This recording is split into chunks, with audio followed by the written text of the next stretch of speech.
मैं आपको क्लियर कर रहा हूं सर, 2019 के बाद से यूपी पीसीएस ने जितनी परीक्षाओं को कराया है, जितनी भी परीक्षाओं को कराया है, उन सारे परीक्षाओं में जितनी रिजर्व कैटेगरी है, जिसको हम आरक्षित वर्ग कहते हैं, पिछड़ा वर्ग, एससी वर्ग और ईडब्ल्यूएस वर्ग, तो आप कट ऑफ उठा के देख लीजिएगा, सारे के सारे पिछड़े वर्ग के कट ऑफ यूआर के कट ऑफ से 30-30 नंबर ज्यादा जा रहे हैं। आरक्षण के नियमों के प्रावधान के तहत ये तो संभव ही नहीं है।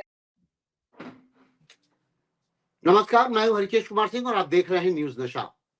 मुद्दा है रोजगार। रोजगार से संबंधित उत्तर प्रदेश लोक सेवा आयोग से रिलेटेड है।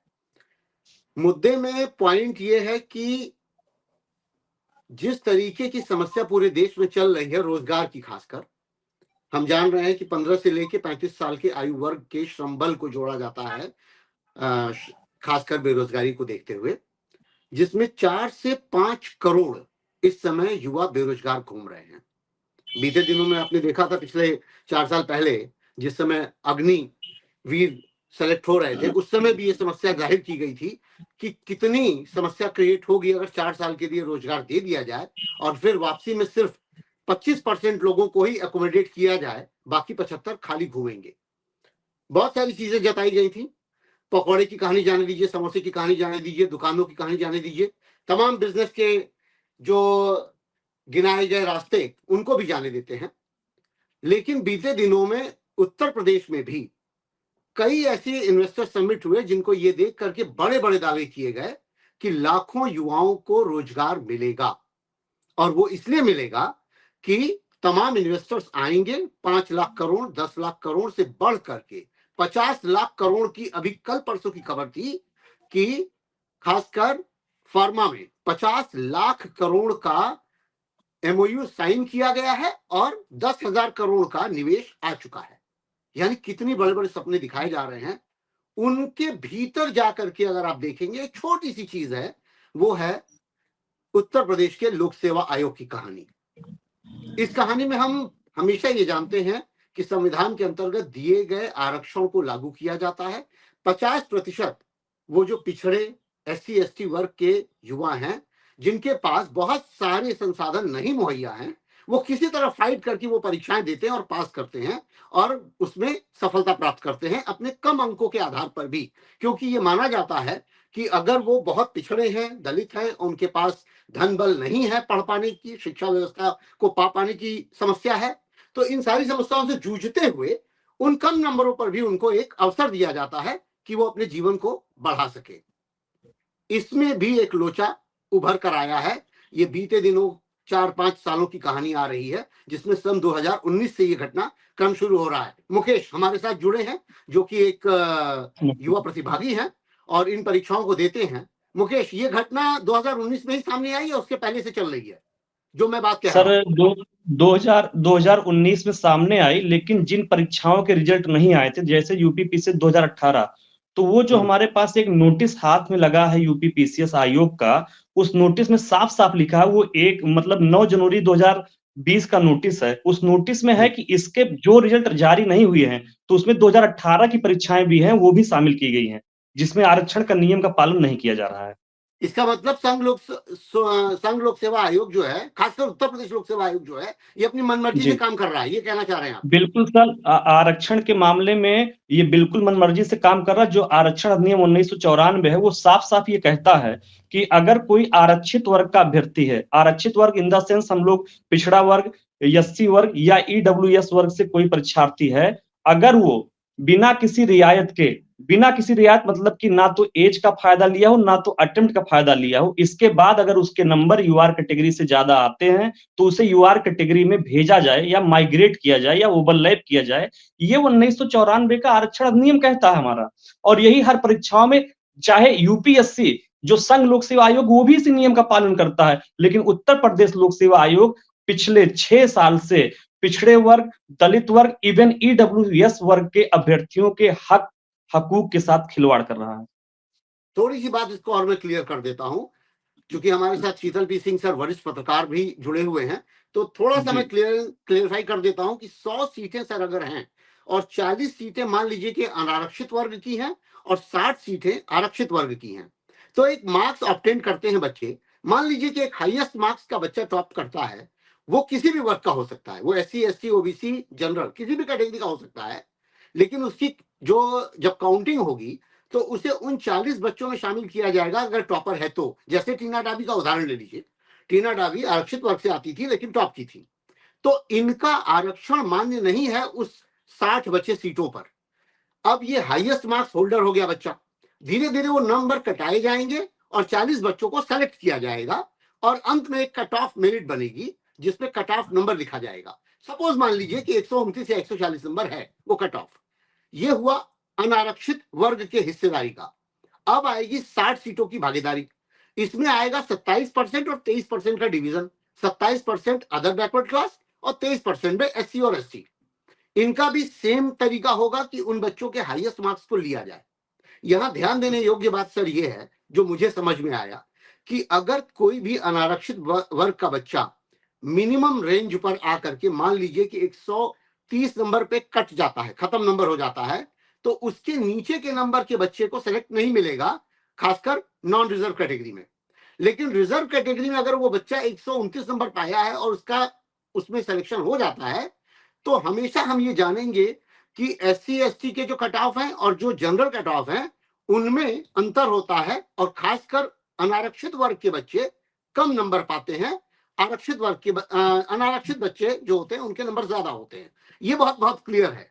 लेकिन यहाँ जो आंकड़े मिल रहे हैं, मुकेश ने जो मुझे भेजे हैं, उनमें साफ साफ दिख रहा है कि 129 नंबर अनारक्षित वर्ग है और 165 या 162 नंबर है आरक्षण में, उसका पिछड़े सिलेक्शन वर्ग नहीं का। हुआ। जी।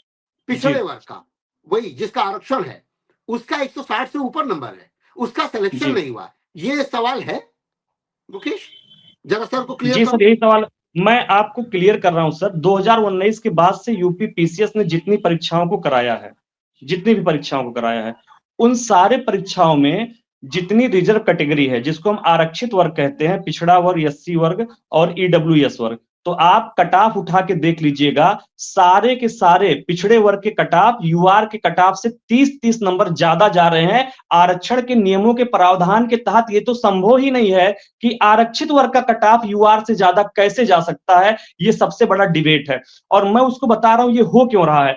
माननीय जो लोक सेवा आयोग हमारा है, उत्तर प्रदेश लोक सेवा आयोग, उसके तत्कालीन अध्यक्ष थे प्रभात कुमार जी। उन्होंने एक अंदर गुप्त मीटिंग की जिसका नाम दिया असाधारण बैठक। वो डॉक्यूमेंट हमारे पास यहाँ पे अवेलेबल है और हमने आपको भेजा हुआ, ठीक है। इस डॉक्यूमेंट में माननीय प्रभात कुमार जी ने ये कहा कि जो भी अगर किसी कैंडिडेट ने आरक्षित वर्ग में अप्लाई कर दिया, मान लीजिए मैं पिछड़े वर्ग से आता हूं, OBC वर्ग से, और मैंने ये टिक कर दिया कि मेरा वर्ग OBC है, अब मैं चाहे हाईएस्ट टॉपर मार्क ले आऊं, लेकिन मैं UR कैटेगरी में नहीं जाऊंगा, मैं रहूंगा OBC में। इसका मतलब ये हुआ, अब मैं एग्जांपल दे रहा हूं, 2023 में यूपी पीसीएस का रिजल्ट आता है, 2023 परीक्षा में यूपी पीसीएस प्री परीक्षा का रिजल्ट, UR कैटेगरी जिसे अनारक्षित वर्ग कहते हैं, जो ओपन कैटेगरी है, ये बैटलफील्ड सभी के लिए खुला है, चाहे जिस जाति धर्म लिंग समुदाय का बच्चा अगर वो टॉप करता तो इसमें शामिल किया जाएगा। लेकिन हमारे आयोग ने नियम बना के रोक दिया है कि आप किसी कैटेगरी के हैं तो UR में नहीं आएंगे। मेरा पहला सवाल ये है कि आर्टिकल 315 से लेकर 323 के अंतर्गत, जिसमें संघ लोक सेवा आयोग और राज्य लोक सेवा आयोग का प्रावधान किया गया है, तो जो लोक सेवा आयोग है वो एक परामर्शदात्री संस्था है और वो केवल नियमों को लागू कर सकती है। कानून बनाने का अधिकार लोक सेवा आयोग के पास नहीं, ये विधायिका का अधिकार है कि वो आरक्षण नियम कैसे बनाता है। और विधायिका ने 1994 में ये आरक्षण नियम बनाया हुआ है कि अगर आरक्षित वर्ग यानी OBC, SC, ST या EWS का कोई बच्चा अनारक्षित वर्ग से ज्यादा नंबर पाता है तो वो अनारक्षित वर्ग में जाएगा, ओवरलैप करेगा या माइग्रेट करेगा। लेकिन आयोग ऐसा नहीं कर रहा। इसके कारण इसका सीधा सा मतलब ये है कि 40% जो सीटें हैं वो मैं अगर नाम लेके खुल के कहूं तो वो सवर्ण के लिए आरक्षित कर दी गई कि इसमें कोई आ ही नहीं सकता है। एकदम सही बात है मुकेश, ठहरिए। एकदम सही ये हाँ बिल्कुल सर, और शीतल सर, मैं यही आपसे सवाल करने आ रहा हूं कि आरक्षण का जो मायने है जी, वो आप बताइए। एक्चुअली ये बिल्कुल बहुत सही उसने पकड़ लिया है मुकेश ने। ये डर गए चूंकि अब पिछड़ी जातियों के बच्चे तुलनात्मक रूप में बहुत मेहनत कर रहे हैं। जब से उनको आरक्षण मिला है उनमें भी पढ़ने लिखने का जोश बढ़ा है और उससे उनका हिस्सेदारी बढ़ी है तो जोश बढ़ता ही है, स्वाभाविक है। वो प्रतियोगी परीक्षाओं के लिए जो तैयारी करने के साधन वगैरह होते हैं उन सब का उपयोग कर रहे हैं। और उनमें से बहुत सारे जो हैं अब उन बच्चों को जिनको मेरिटोरियस कहा जाता था उनको मेरिट में पछाड़ते हुए मिल रहे हैं।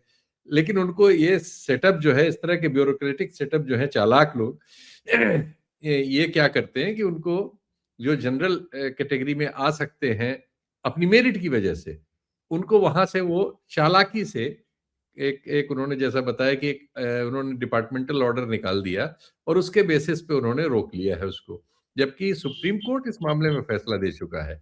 ये मामला तो सुप्रीम कोर्ट में पहले ही हल है, और जैसा उन्होंने कहा कि कानून में भी हल है, सुप्रीम कोर्ट में भी हल है। ये बीच में इन्होंने एक फ्रॉड कर रखा है। वो इसलिए किया जा रहा है कि अब जो लोग सोच समझ में इस तरह की मानसिकता के हैं कि पिछड़ी जातियों के, दलितों के, इनके पहले तो ये इनको इस बात पे खारिज करते रहे एक लंबे समय तक कि इनमें मेरिट नहीं होती। अब तो देख रहे हैं कि इवन एससी वगैरह की भी मेरिट बहुत करीब आ गई हैं। अब आंकड़े अगर आप देखिए तो इवन शेड्यूल कास्ट वगैरह के भी बच्चे, शेड्यूल ट्राइब वगैरह जो बहुत कठिनाई में हैं, उनके थोड़ी सी नीचे रहते, लेकिन बहुत नीचे उनकी भी नहीं है। ज्यादातर बच्चे बहुत आसपास आ गए हैं। और अब उसमें चूंकि पिछड़ी जातियों की आबादी आधे से ज्यादा है समाज में, कई राज्यों में तो बहुत ज्यादा है, तो जाहिर है कि उसमें से ज्यादा बच्चे आएंगे कंपटीशन देने। ज्यादा बच्चे आएंगे तो उसमें से जो ज्यादा काबिल हैं, बहुत सारे उसमें से ऊपर वाली श्रेणी में भी चले आ रहे हैं। तो अगर उनको एडजस्ट करना शुरू करें तो ये जो टोटल इन बड़ी नौकरियों में जो लोग चुने जा रहे हैं, उनकी संख्या वहीं पहुंच जाएगी जहां इस समाज में उनकी संख्या आबादी के हिसाब से है, या उससे भी कम हो सकती है। इससे वो सवाल यहाँ डर पर रहे ये हैं, है, सवाल यहाँ इससे पर डर। ये है सर, जी। कि जैसे संघ लोक सेवा आयोग है या आपका यूपी लोक सेवा आयोग है, ये ऑटोनोमस बॉडी तो है, लेकिन ये बात जो मुकेश ने अभी कही कि कानून बनाने का उनको अधिकार नहीं है, बिल्कुल स्पष्ट है। हाँ, मैं मुकेश से एक बात पूछना चाह रहा हूँ। ये मामला एक सिंगल बेंच में बच्चों के पक्ष में हो गया था, फिर शायद डबल बेंच में उसमें स्टे ले लिया गया। ये स्टे कब लिया गया? सर ये लगभग नवंबर का आसपास की डेट थी, जब नवंबर में एक एई का मामला, यूपी पीसीएस ने एई का एग्जाम कराया था। तो इलाहाबाद हाईकोर्ट में बच्चे गए, क्योंकि पिछड़े वर्ग के बच्चे 84 पे फेल हैं और 61 नंबर की कटाप गई हुई है यूआर कैटेगरी की। पहली बात इसी बेसिस पे गए, और उनकी एज, जैसे उनकी एज कितनी, 28 साल 30 साल, तो हमने अभी एज रिलैक्सेशन भी नहीं लिया कि ओबीसी को 5 साल एक्स्ट्रा मिलता। अगर हम 40 के ऊपर पेपर देंगे तब हम एज रिलैक्सेशन लिए, और ना तो हमने अटेम्प्ट का लाभ लिया, क्योंकि यहाँ अटेम्प्ट भी नहीं है। तो फर्स्ट बेंच ने हमारे पक्ष में एक दिन पहले, मतलब कल से मेंस होना था उस परीक्षा का, आज हाई कोर्ट के फर्स्ट बेंच ने, अजीत कुमार की बेंच थी माननीय न्यायाधीश की, उन्होंने फैसला सुनाया कि आप रिवाइज रिजल्ट जारी करिए और जितने बच्चे ओबीसी के यूआर कैटेगरी से ऊपर नंबर पाए हैं उनको आप समाहित करिए। पहली बात, ठीक है। ठीक। फिर क्या हुआ, माननीय जो हमारा लोक सेवा आयोग है वो गया डबल बेंच में, उसने कहा सर हमारी सारी तैयारियां हो चुकी हैं, इतने संसाधन खर्च हो गए हैं, सेंटर अलॉट हो गया, अधिकारी चले गए हैं, पेपर छप गया है। उन्होंने अपना रोया, दुखड़ा पूरा रोया कि सर हमें एग्जाम कराने दिया जाए, लेकिन रिजल्ट पे मतलब स्टे रहेगा। तो हाई कोर्ट ने, डबल बेंच ने ये कहा कि आप ये जो दलीलें दे रहे हैं, इसके बाद मैं कह तो रहा हूं कि आप एग्जाम करा लो, लेकिन आप रिजल्ट नहीं दोगे। तो सर पिछले 1 साल से रिजल्ट नहीं आ रहा, एई परीक्षा का और कृषि का। तो इसमें नुकसान पढ़ने वाले बच्चों का हो रहा कि कोर्ट में जाएंगे तो रिजल्ट ही नहीं आएगा, 2-2 साल तक रिजल्ट नहीं आएगा। जबकि 16 जनवरी को माननीय न्यायाधीश दीपांकर दत्ता जी वाली जो पीठ है, उन्होंने केरल वाले मामले में ये कहा कि आरक्षित वर्ग यानी ओबीसी, एससी, एसटी, ईडब्ल्यूएस का कोई वर्ग लड़का अगर बिना कोई रियायत लिए, जैसे ना एज का रियायत लिया हो ना अटेम्प्ट का, अगर वो यूआर कैटेगरी के बराबर या ज्यादा नंबर पाता है तो उसे यूआर कैटेगरी में चयनित किया जाए। ये लेटेस्ट पिछले जनवरी महीने में 16 जनवरी को डिसीजन आया हुआ है। इस डिसीजन के आने के बाद उत्तराखंड पीसीएस और हरियाणा पीसीएस ने अपना रिजल्ट रिवाइज्ड कर दिया है, लेकिन माननीय लोक सेवा आयोग उत्तर प्रदेश अपनी हठधर्मिता नहीं छोड़ रहा है। वो उसके बाद भी रिजल्ट को रिवाइज क्यों नहीं कर रहा, ये समझ से पूरी तरीके से बाहर है। जबकि माननीय सुप्रीम कोर्ट का अगर डिसीजन आया तो आर्टिकल 131 के अंतर्गत संविधान के वो इन्फोर्सेबल है नीचे के सारे स्टेट और सारे न्यायपालिका के लिए, तो फिर क्यों नहीं लागू किया जा रहा? क्या ये सोची समझी एक साजिश है पिछड़ों को, दलितों को बाहर करने का? ये बताइए, ये सब चीजें आप लोग जो आपके चुने हुए प्रतिनिधि हैं, किस जो पिछड़ी जातियों से इस कोटे का लाभ उठा के संसद में पहुंचे हैं, या कोटे का लाभ भले ही न उठाया हो, सामाजिक समीकरण का लाभ उनको मिला है, या किसी भी दल में हो, इन सब लोगों को आप लोग लिखते नहीं है कि आप लोग संसद में हैं, सब जगह हैं, विधानसभा में है, उत्तर प्रदेश की विधानसभा में इतनी पिछड़ी जातियों के प्रतिनिधि हैं, इन सबको शर्मिंदा नहीं सर करते आप लोग? पिछला सत्र जो चला है, जो विधानसभा का पिछला सत्र चला है, अभी जस्ट पिछला वाला, उस सत्र में माननीय संग्राम यादव जी जो विधायक हैं अतरौलिया से, आजमगढ़ से, उन्होंने इस पूरे मामले को उठाया। उस समय तक सुप्रीम कोर्ट का डिसीजन नहीं आया था, 16 जनवरी के पहले ही सत्र चल रहा था। आज मेरी फिर से मीटिंग है, फिर से मुझे कई लोगों ने बुलाया है, शाम को 6-7 बजे टाइम मेरा है कि आने वाले सत्र में भी हम उठाएंगे। मैं 2 दिन पहले गया था दिल्ली में, जहां पे आदरणीय विनीता यादव जी से हमारी वहीं मुलाकात हो पाई। हमने संसद के जो सदस्य हैं धर्मेंद्र यादव जी को दिया, पूरा ज्ञापन दिया। उन्होंने कहा इस सत्र में हम उठा रहे हैं, सारी बातें उठा रहे हैं। ये एक ऐसी चीज है, हम अपने स्तर पे सोचिए, हम लोग के पास लिमिटेड सोर्सेज हैं, 10 बाई 10 के कमरे में इलाहाबाद में हम लोग रह रहे हैं, किसी तरीके से पढ़ाई कर रहे हैं। हमारे पास एक तो कोर्ट केस में एक एक वकील के एक हियरिंग की फीस 3 लाख रुपए है। आई नो 3-3 लाख रुपए है। बात नहीं कर रहा हूँ, नहीं, सबके ईमेल है, सबके पोस्टल एड्रेस है, आजकल डिजिटली सब किया जा सकता है। कम से कम इन लोगों को शर्मिंदा तो करिए। सर हमने आप लोगों की संख्या का लाभ उठाकर वहां उसका फायदा ले रहे हैं, एमएलए बने हैं, एमपी बने हैं, और इतने ये जितना ज्वलंत मुद्दा है, शर्म आनी चाहिए। संसद सर मैंने अपने पर्सनल स्तर पे, क्योंकि मेरा ट्विटर अकाउंट लगभग 35-40 हजार लोग मेरे हैं, क्योंकि मैं सामाजिक न्याय, विद्यार्थियों मैटर बहुत अच्छा लिखता हूं, और मेरी रीच 1 से 1.5 लाख पर डे की है ट्विटर की। उस पे मैंने ट्रेंड चलवाया, मैंने पूरा मुद्दा इसे बनवाया, और अलग अलग मतलब मीडिया पे, चाहे न्यूज 24 हो या आज तक हो, हर जगह पे बच्चों ने अपने स्तर पे उठवाया। हमने जो मुख्य सचिव हैं अपने शासन के, उनको दिया, केशव प्रसाद मौर्य जी को हमने ले जाके दिया, आदरणीय अखिलेश यादव जी के पास हमने ज्ञापन दिया। कोई ऐसा बचा नहीं है जिसको हमने ज्ञापन ना दिया हो, चाहे सरकार का हो चाहे विपक्ष का हो, सर सबको दे दिया। अच्छा, हमको उम्मीद ये थी कि माननीय सुप्रीम कोर्ट से ऊपर क्या लोक सेवा आयोग हो गया है जो डिसीजन को लागू नहीं करेगा? नहीं, तो इसमें तो यही है कि कंटेम्प्ट डाला जाए सुप्रीम कोर्ट में इनके खिलाफ, और इसका कोई इलाज नहीं है। सर हम जा रहे हैं, हम लोग सुप्रीम कोर्ट जा रहे हैं। हमारे पास समस्याएं ये आती हैं सर ना, सुप्रीम कोर्ट के वकील जो चौहान साहब हैं, JS चौहान, जिन्होंने दीपांकर दत्ता से ये डिसीजन लिया 16 तारीख को रजत यादव वाले केस में, उनकी एक हियरिंग की फीस सर 10-10 लाख रुपए है। और हम स्टूडेंट मतलब कि 10 लाख रुपए एक हियरिंग के लिए हमारे लिए अरेंज करना, हम क्राउड फंडिंग कर रहे हैं। हमारे पास 7-8 हजार छात्र जो पीड़ित है, हमने एक ग्रुप बनाया हुआ है टेलीग्राम का, वो लोग 200-500 रुपए देते हैं, तो हम किसी तरीके से हाई कोर्ट में लड़े, हमारे पास 2-2.5 लाख रुपए इकट्ठा हुआ था। अब वो पैसा हमारा हाई कोर्ट में खत्म हो गया। और आप हमसे जुड़े रहने के लिए सब्सक्राइब करें YouTube पर, फॉलो करें Twitter पर, और लाइक करें Facebook पर। और ज्यादा जानकारी के लिए आपको टाइप करना होगा सिर्फ न्यूज नशा।